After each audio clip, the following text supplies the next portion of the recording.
Hola, buenas noches. Muchísimas gracias, Andrés. Es un honor para mí estar aquí con ustedes.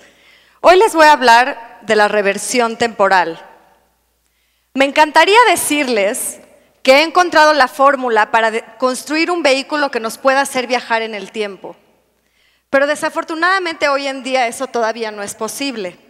La clase de reversión temporal de la que les quiero hablar tiene que ver con invertir el orden en el que una serie de sucesos pasa. ¿Y por qué esto es importante? Porque si usamos esta tecnología con ondas, podemos cambiar radicalmente la manera en la que nos comunicamos unos con otros. Así que me dedico a estudiar las ondas. Qué buena onda, ¿no? Las ondas son perturbaciones que viajan de un lugar a otro a través de un medio. Y de hecho nos las encontramos todos los días en nuestras actividades cotidianas. Cuando cocinamos, usamos microondas. Cuando escuchamos música o el hecho de que escuchen mi voz, escuchamos ondas de sonido. Cuando hablamos por los teléfonos celulares o incluso las ondas del mar. Como se pueden imaginar, hay muchas clases de ondas. Las ondas de sonido, por ejemplo, son ondas que viajan a través del aire y que cambian la presión de las moléculas para emitir la voz desde donde estoy yo hasta que llegue a sus oídos. Las ondas de agua, por ejemplo, utilizan el agua como su medio de transporte. Y finalmente existen las ondas de luz, que especialmente no necesitan ningún medio de transporte, pueden viajar en el vacío. Es por eso que podemos ver la luz de las estrellas en la noche, que viaja a través del vacío desde la estrella hasta nuestros ojos. ¿Pero qué tienen en común todas estas ondas? Si vemos esta foto, las ondas en la vida real tienen una gran riqueza de detalle y complejidad. Sin embargo, en la física tenemos que abstraer algunos atributos o principios generales de las cosas para poder simplificarlas y estudiarlas. Así es que consideremos una onda en la manera más simple. Imagínense una perturbación que viaja de la parte izquierda a la parte derecha de la pantalla. Tenemos dos atributos que caracterizan una onda. El primero es la longitud de onda, que mide la distancia entre las dos crestas o los dos valles. El segundo atributo es la amplitud, que mide la distancia entre la parte más baja de la onda y la parte más alta. Si estamos hablando de ondas de sonido, la longitud de onda correspondería al tono, mientras que la amplitud sería el volumen. La cosa quizás más importante o esencial de las ondas es que las ondas transportan energía, pero no materia. Veamos la simulación de una bola de boliche que es arrojada a través de una ventana. La persona que arroja la bola le imparte una fuerza y esa bola, que tiene la energía cinética, tiene que caminar de un lado de la ventana hacia el otro para poder transportar esa energía cinética y romper la ventana. En cambio, las ondas, como vemos aquí, la ola, pueden transportar energía de un lado a otro sin necesidad de transportar materia. Es más, por algo le llaman a esta onda en todo el mundo la ola mexicana. Vamos a hacer un experimento aquí en vivo. Vamos a hacer la ola. Cuando dé la señal, vamos a empezar con la columna de hasta el lado derecho, de mi lado derecho.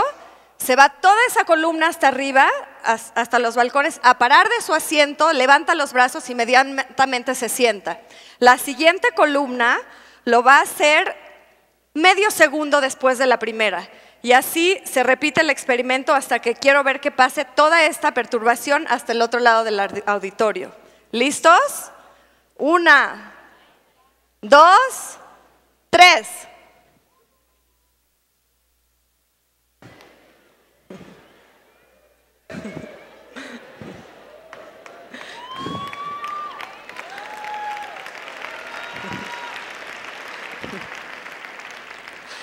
Excelente. Como pudieron ver, cada uno de ustedes se desplazó solo por un corto momento, pero yo no vi a nadie, tal como la bola de boliche, correr desde ese lado del auditorio hasta el otro. La onda solamente viajó desde ese extremo hasta el otro sin que ninguna de estas partículas del medio tuvo que haber caminado.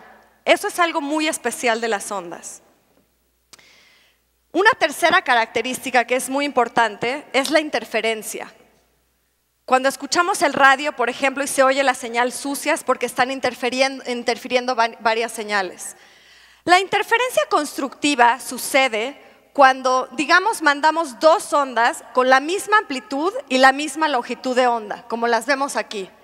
Si las mandamos a un punto en medio y las ondas están en fase, es decir, las crestas corresponden con las crestas y los valles con los valles, al llegar a ese punto en medio se suman. Es decir, si hablamos de volumen, la persona que recibe esas dos ondas recibiría una interferencia constructiva, es decir, el volumen se duplica. En cambio, la interferencia destructiva sucede cuando mandamos esas mismas dos ondas, pero fuera de fase. De tal manera como se ve en la figura, que los valles corresponden con las crestas y entonces se restan y lo que obtengo es silencio. Este es el principio que está detrás de los audífonos que cancelan el ruido, por ejemplo.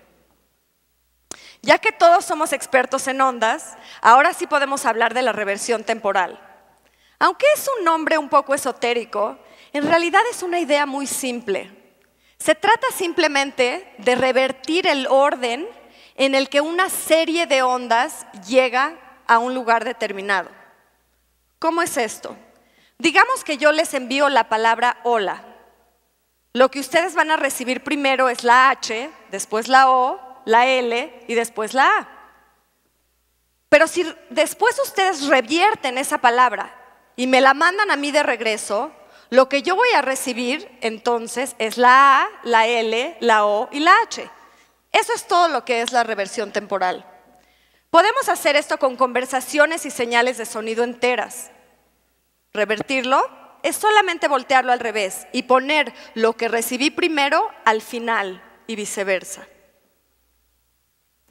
Si estoy en un espacio en el exterior abierto y tengo un micrófono que emite señales y lo pongo ahí y emito una señal, si cubro todo ese espacio de receptores y estos receptores graban la señal que este micrófono emitió por un tiempo de duración bastante mayor al de mi señal inicial, que es solamente un blip, si después cada uno de estos receptores invierte temporalmente la señal que grabó y la envía de regreso a este espacio, todas estas ondas van a volver a caminar por su trayectoria, todas estas reflexiones con los receptores y demás, hasta que van a volver a converger en un momento determinado con su fuente original.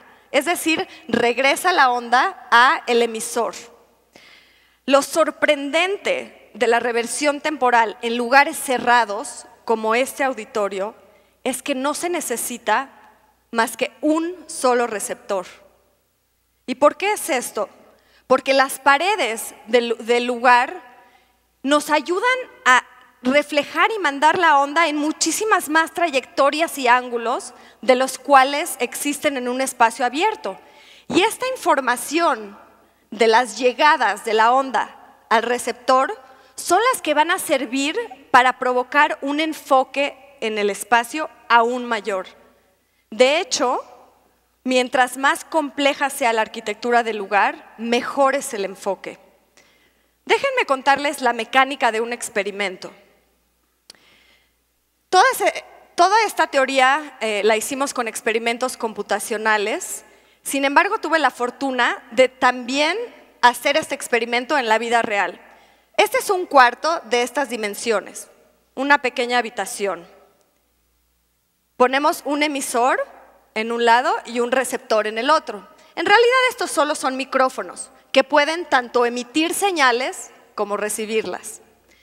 Del emisor envío una señal inicial, un blip, y esa señal va a crear ecos, porque si las paredes son reflejantes, esta señal va a viajar alrededor de todas las paredes y va a tener múltiples rebotes y todo el sonido en esta cámara va a reverberar. De tal manera que yo en el receptor, si estoy grabando lo que pasa por un tiempo mucho mayor, recibo esta señal de todas estas reflexiones. Ahora, como les dije que la reversión temporal es simplemente voltear algo en el tiempo, tomo esta misma señal y la revierto temporalmente, es decir, la volteo. Me vuelvo a esperar y mando esa señal ahora del receptor hacia el mismo cuarto. La envío, me espero un tiempo igual al tiempo que grabé la señal y de pronto, si estoy grabando lo que sucede en el emisor, me doy cuenta de que recibo un poco de ruido todo el tiempo. Sin embargo, justo en el momento de reversión temporal, que es igual al tiempo que grabé, ¡pum!, vuelvo a tener solamente en el emisor mi señal original. Es decir, hay interferencia destructiva en todo el lugar, pero interferencia constructiva en el lugar específico en donde estaba el emisor. ¿Qué es lo que pasa en el espacio? En la primera fase de la reversión temporal, tengo muy bien localizada mi señal. Tengo un emisor ahí y un receptor ahí. El emisor tiene una señal localizada y la envía. Esta señal se expande, se propaga. Esta siguiente foto es una foto tomada al azar en un momento en el que se ve el campo de sonido completamente desorganizado. Pero ese campo está siendo medido por el receptor. Ahora, ¿qué pasa en la fase de regreso? Ese receptor envía la señal revertida al mismo cuarto y vuelvo a tomar una foto, digamos, viendo desde arriba para ver lo que está pasando en el cuarto. Otra vez se ve el campo completamente desordenado. Pero en el momento exacto de la reversión temporal, al final del experimento, ¡pum!, se enfoca toda la energía, excepto por un poco de ruido alrededor, en el lugar específico en donde estaba el emisor. Les voy a mostrar ahora una simulación que está hecha con un código computacional. Les pido que pongan atención a la parte inferior del lado izquierdo de la pantalla en donde tengo el emisor. Y vamos a ver cómo funciona la reversión temporal en la práctica.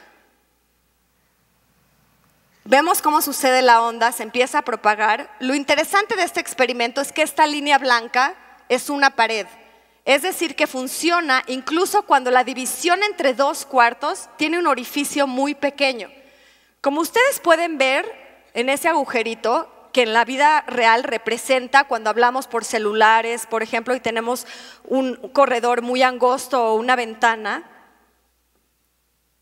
Ahora en la parte de regreso, toda esa línea amarilla son los receptores. Cada uno de ellos grabó por un tiempo determinado la señal de los ecos que le llegó. Ahora la revierte en el tiempo y la vuelve a enviar a la misma cámara. Como ustedes ven, se ve todo desordenado. Mi asesor de tesis me dijo, no creo que esto funcione cuando el orificio es tan pequeño que es del mismo tamaño de la longitud de onda de la señal que mandaste. Intuitivamente nos esperamos que, como vemos ahí, a veces se pone rojo, el campo de sonido no recuerde que la fuente original está del otro lado de la pared. Sin embargo, ya voy a avanzar esta película porque es muy larga y les voy a enseñar el final. Al final sigue viajando y siguen pasando las ondas. Y vamos a ver, acuérdense de dónde estaba la señal original, que a pesar de que la mayoría del sonido le ocurre difracción, como vemos en el orificio, ¡pum!, a la hora de la reversión temporal, todo se enfoca y me puedo comunicar con un lugar en específico. En la práctica, ¿cómo funcionaría esto? Las aplicaciones de la reversión temporal son múltiples. Podríamos poner estos sensores en los aviones para detectar roturas en el material y poder avisarle a los pilotos para que antes de que suceda una emergencia.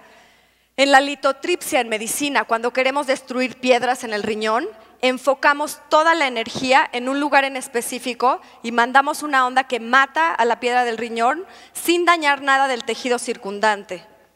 En las comunicaciones, cuando quiero hablar con una persona, por ejemplo, en el teléfono celular, quiero mandar una onda y estoy en la oficina 412 y solamente por seguridad o algo, quiero que la persona en la oficina 614 escucha y reciba mi señal.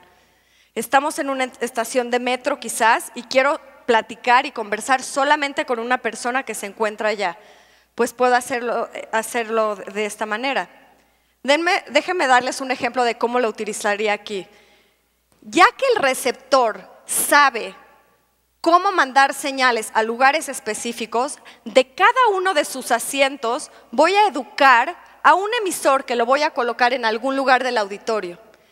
Voy a mandar una onda, que le llamamos la onda piloto, porque la educa nada más, hasta que este receptor sepa, como les enseñé, cómo enfocar una onda en cada uno de sus asientos y que sea tan pequeño el tamaño del enfoque que ustedes no puedan escuchar nada de lo que está pasando al lado de ustedes. Entonces, si mando una onda revertida, puedo enfocar mi discurso en francés, en su asiento, y en el asiento de al lado en italiano, sin que ustedes no puedan escuchar una conversación de la otra. Imagínense una televisión en la que podamos ver un programa con nuestra pareja y dejar de pelearnos por el control remoto, y la persona pueda ver un programa de televisión enfocado en su asiento y a algunos centímetros de distancia la otra persona vea otro programa. Esto no solo es una teoría bonita, esto sucede en la práctica. Realizamos este experimento en la Universidad de Toronto, en la que tenemos 3 lugares separados por 2 kilómetros de distancia más o menos, y mandamos la señal y teníamos gente en el techo de un edificio y en estos pisos del otro, y mandamos señales y vimos cómo la reversión temporal enfocaba las señales en cada una de las oficinas deseadas. Como pueden ver, la ciencia no solamente es divertida e interesante, sino que es esencial para el progreso humano. A mí me gusta mucho usar la analogía de la reversión temporal para la vida, porque creo que la vida es una secuencia de eventos y a veces hay eventos especiales que nos suceden, que nos tocan y que nos cambian por completo. Sería como si viajáramos en el tiempo e hiciéramos algo que cambia por completo nuestra trayectoria. Por ejemplo, de niña, yo siempre quise ser científica. Sin embargo, recibí muchas señales de mi familia, de mis maestros, de los medios de comunicación, de mis amigos, de que la carrera de física no era una carrera deseable para una mujer. Y sí, las cosas están cambiando afortunadamente. Pero incluso ayer escuchamos de Jamie White que un expresidente de Harvard, hace tan solo unos años, cuestionó si las mujeres tenían la habilidad y la capacidad para estudiar ciencia. Algo pasó a mis 21 años, algo muy especial, que fue el contacto con un mentor llamado Rupesh, que abrió mi mente y completamente cambió mi trayectoria de vida. Fue como si hubiésemos viajado al pasado y hubiésemos cancelado el ruido de todas esas señales externas para que yo pudiera enfocarme en una nueva realidad. Así que parte de mi tiempo la dedico a un programa de divulgación científica que llamo La Ciencia de Todos los Días, porque quiero que la gente se dé cuenta que la ciencia no es algo aburrido y complejo que se debe quedar en un pizarrón, sino que es algo que se relaciona con las actividades de todos los días, incluso la moda. Hoy en día tengo un video que se llama La física de los zapatos de tacón, en el que demuestro que una mujer de tan solo 50 kilos de peso pone mucha más presión en el suelo que un elefante que pesa 3,000 kilos. Y eso es porque la superficie de contacto de un tacón es muchísimo más pequeña que la de la pata de un elefante. Este proyecto lo he llevado a varios países y trabajo con mi asesor de tesis, el doctor Robert Laughlin, que fue quien se ganó el premio Nobel en el 98, y medimos nuestro éxito por cartas como estas. Me agrada ver a una mujer hacer ciencia. Pensé que no podía lograrlo. Ahora quiero estudiar biología en la universidad. Ana, 14 años. Me fascina estar en el laboratorio. Gracias por mostrarme que una mujer puede hacer ciencia. Jimena, 16 años. Espero haberles mostrado en este corto tiempo que la ciencia hace del mundo ordinario algo extraordinario. Y ojalá que esto nos sirva para infundir e inspirar a los jóvenes de hoy en día que acercarse al conocimiento del mundo que nos rodea es algo que puede crear un mundo aún más extraordinario. Esta es mi página, mi sitio de internet, en el que estoy poniendo algunos de los videos y los invito a visitarla y a que toquen en especial a una persona en su vida para la cual le puedan cambiar la trayectoria y puedan hacer que sus sueños se vuelvan realidad. Muchas gracias. Gracias.